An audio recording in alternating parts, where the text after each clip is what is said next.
E aí galera, tudo bem? Aqui é o Kael, professor da Escola 01, espero que estejam bem. E hoje a gente vai finalizar o conteúdo de Maias e Astecas, fazendo aquela prática de resolução de exercício que a gente faz sempre quando acaba um capítulo, né? De resolver questões, de fazer, de ver como tirar dúvidas, recapitular algumas coisas. E é isso, espero que estejam bem, espero que estejam tranquilos. E sem mais delongas, vamos começar? Deixa eu compartilhar aqui a tela. Bom, como sempre, eu vou compartilhar primeiro aqui as questões, porque eu sei que vocês podem não ter o livro e tal, não pode estar com o livro no momento. E estão aqui as questões, né? Os exercícios conceituais, os conceitualizados. Vocês parem, tentem fazer, tentem ver, tirar dúvidas, rever as aulas. E a partir daí a gente começa resolvendo, beleza? A primeira questão é simples. Quais foram as principais civilizações da América pré-colombiana?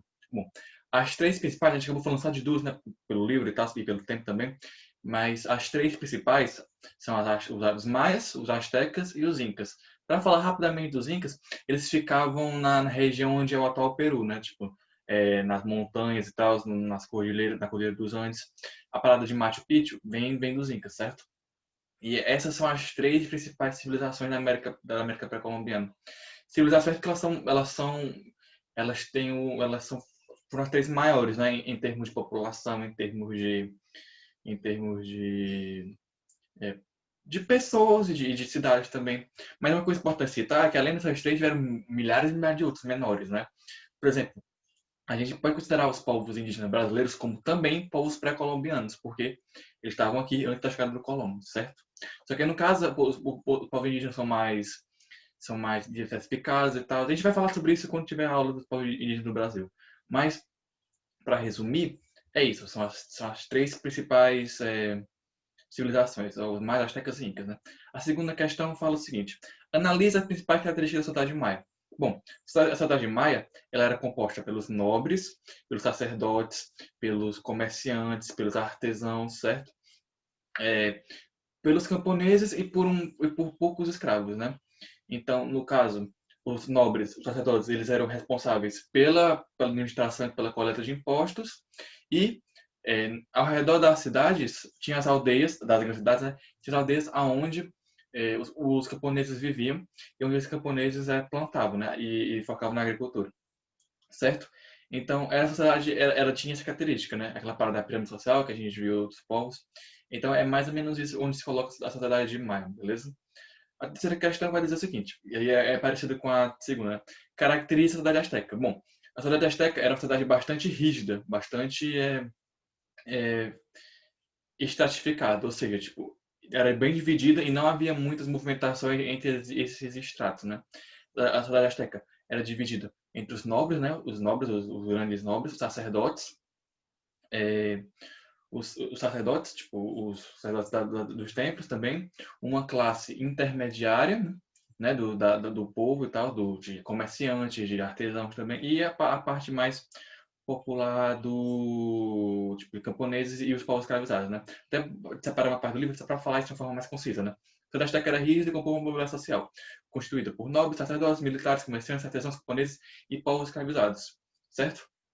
E era uma cidade sem muita mobilização social, o que significa não havia movimentações de um lugar para outro, né? Alguém que nasceu camponês era praticamente possível virar rei, por exemplo, e vice-versa, certo? É, e também é importante citar a sociedade azteca, que, aliás, eu vou falar isso na quarta questão, né? Na quarta questão.